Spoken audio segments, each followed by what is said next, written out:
Hello and welcome to week 12 in Psychology of Personality, and two great chapters here. And again, one of the reasons I really like this textbook is when I took classes in personality, we didn't do any of this. There was no Buddhism, and there was certainly not a religious perspective, and we're going to be looking at the growing presence of an African perspective, even within the field of psychology itself.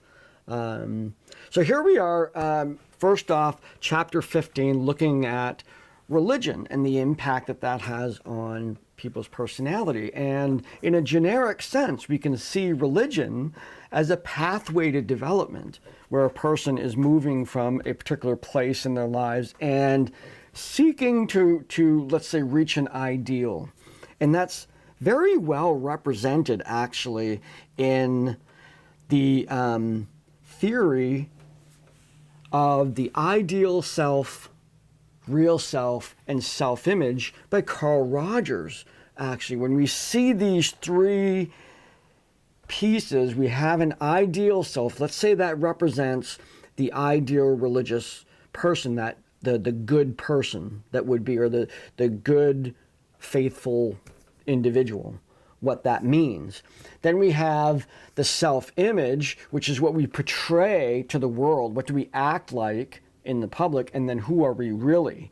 And Rogers talked about that when these three things are different, and they don't have a lot of overlap, we are incongruent, and that his therapy actually focused on bringing those together. Maybe we lowered our standards a little bit, maybe we're a bit more honest with the people around us, and maybe we made personal change and we brought those things closer together, and we end up with a congruent self, that, the person I can really be. I am both the person I want to be, I am truly that person, and I make that known in my public behavior. So those are kind of the pathways that exist within most religions, are these pathways toward this kind of growth. Now, keeping in mind, as the book focused on monotheistic religions, primarily Judaism, Christianity, and Muslim, sorry, there's another word for that. Anyway, the three monotheistic religions all have spiritual individual pathways. There's the existence of the soul, which is also undergoing development, and people who are of these, Islam, that's it, sorry about that. The people who are going through those pathways believe in nurturing basically the personality of the soul. And so we look at Judaism and Kabbalah, which is the mystic sort of esoteric knowledge within, and it's a pathway to teach people about life, their place in the universe, and people follow that pathway. In Christianity, there's the mysticism around the Ten Commandments, the Golden Rule, the living the life of that Jesus led as an example, almost basically a personification of the ideal self being Jesus Christ, and that we aim to imitate what he would do. What would Jesus do? You see those little bracelets, those kinds of things. And then that's the pathway of personality development. And then finally we go into Sufism, which is the mysticism within Islam. And that's following the 5 pillars of Islam, where we bear witness and confess, daily prayer, fasting, charity, and at least one time in their lives, a trip to Mecca, and the most holy place in all of Islam. And so what we see, generically what we see is a command from the sacred world as to how human beings should live their lives. And the guidance that comes from God, let's say, is considered to be absolute.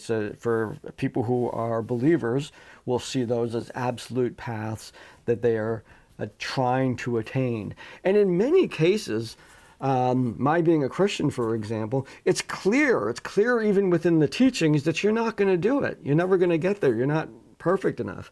So I'll never be that full imitation of Jesus Christ.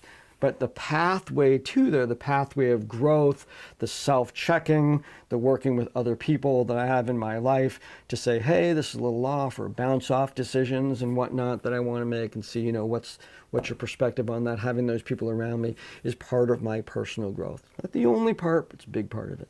So that's how we see religion playing a role. So if religion is important to someone, it plays a role in defining what they're shooting for, the kind of person they want to be. So, in the discussion, open-ended discussion about either personally, if you want to share those, or maybe just objectively looking at those paths that are laid out within religions, and include some other religions. The book focused on those, on the monotheistic ones, the really, really large, large, not congregations, but large groups of people have these beliefs. And kind of related, and I related to the looking glass self and your ideal self, and these kind of concepts that we've been talking about. Certainly on the looking glass self committee, Jesus sits right there. Allah, God, whatever. The sits right there, is on that, and speaking to believers about what they're doing and the ideals that they're shooting for. So that's the chapter there. Kind of cool stuff. And the next one, I'm very excited about this one, but it does begin with a sad note, African perspectives on personality.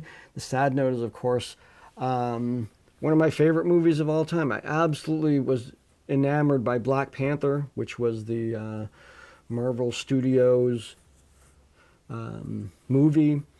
The star, Chadwick Boseman, died. He had cancer and died early, and he was an amazing role model for young people in that movie. And it was just a great, great movie, providing that perspective.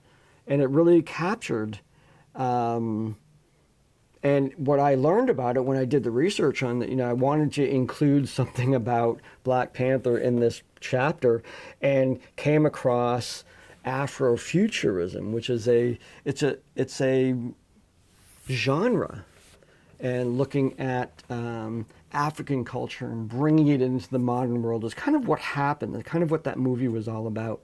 And so you can read about how the Black community saw this movie, how many people saw it as a revelation of Afrofuturism, and really bringing the talent of these actors to the forefront. So it was a very sad passing, but I'm glad that we still have that movie. Now, similar to the story of the Jewish persecution, there's a dysphoria that exists within African culture, which means against their will, people were taken from their homeland through the slave trades and dispersed throughout the world. And for generations, people grew up away from Africa. So that dysphoria, the spreading of the culture around the world, is an important part of the culture of individuals who have their roots in Africa.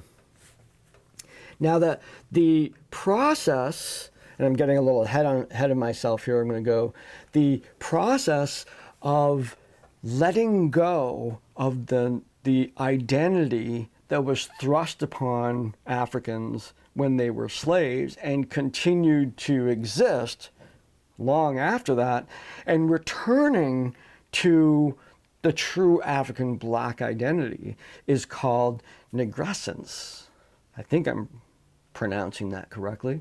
And that's also at the same, it comes along with negritude, which is promoting and developing an awareness of that very rich African culture. I mean, Africa was for many, many times, because of infrastructure, was considered the dark continent. It was just not well known, and there's probably still many places that are not known within that very, very large continent.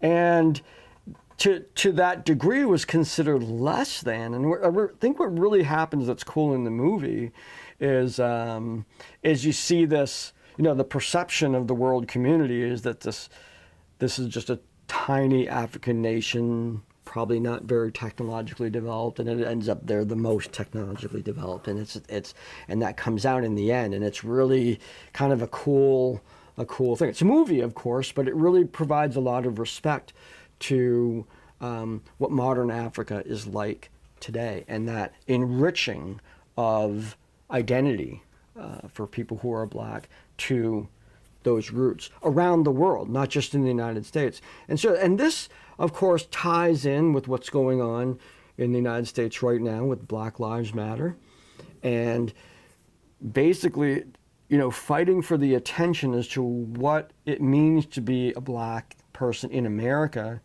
good and bad, and a need for recognition of that, and need to participate fully in the culture, and not experience the sort of different world that they exist in right now.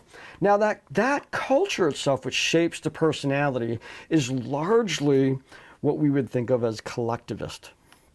So, as we've talked about before, we have cultures that are individualistic, and we have cultures that are collectivist, and certainly African culture has that collective quality to it. Family and community, hospitality, how you treat people who are guests. These are things that are very deeply rooted in these cultures. So I give another neat story about this. When I was an undergraduate, there was a classmate of mine. We were both in the honors program, and I tell a little story about his family needed a new priest, or they're anticipating. This is probably years in advance. And his community in Africa, I'm not sure which country he was from, I can't remember. This was a long time ago. And they sent him, the community got together and sent him to college, and paid for his, he elected to go, he was voted to go, and he came to the Americas, and he was getting his undergraduate degree in psychology. I'll never forget his research topic had to do with religiosity, which is a term I was not familiar with until we were doing our presentations. And he talked about religiosity. This kind of relates to the previous chapter. Religiosity is the degree to which somebody is religious. And he was talking about mental health and well-being and whatnot, and that's what his research was on. And it was completely fascinating, because I was doing something on music, and other people were doing different kinds of studies, and it's very small. There's probably 10 or 11 of us in that whole class for a whole year-long class, doing our research, and we would meet every week and talk about what we're doing. And so we learned about each other's topics, and it was created a really, really incredible bond. And one of these days, maybe if you ever have me in class, I'll tell you about the limo that we all rented on graduation day. So the discussion, is to really kind of get into the idea of recognizing this as a trend within the Black community, but also for many of us, going back to our roots, going back to our cultural and land-related, location roots. Where did we come from? I have Irish and French in me, and so Irish culture and French culture. If I was getting back into that, and what does that have to do with my personality development in terms of my being? So maybe reflect on both those. You can have this notion of Blacks re-achieving or searching out that identity, again, that rich cultural identity from Africa, and how we all have that opportunity to go back in our past and do that.